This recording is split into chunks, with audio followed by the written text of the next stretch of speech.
இந்த கவிதை அக்கா தம்பி கவிதை. என் ஆசை என் தம்பியே, நீ பிரிந்தபோது உன் அன்பை புரிந்தேனடா.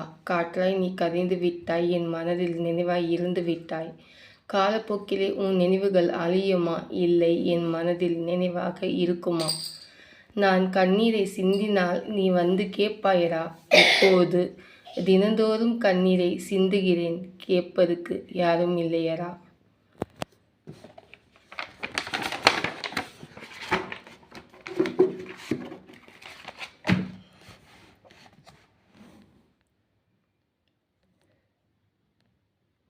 நான் இருந்த கருவில் நீ இருந்தாயடா. எனக்கு முன்னே நீ சென்று விட்டாயடா. வீரனாய் நீ இருந்தாய், மரணமும் உன்னை பார்த்தால் பயந்து போகும். ஆனால் அன்பு என்ற சிறகு உன்னை சிறையடித்தது, உன் உயிரை பிரித்து விட்டது.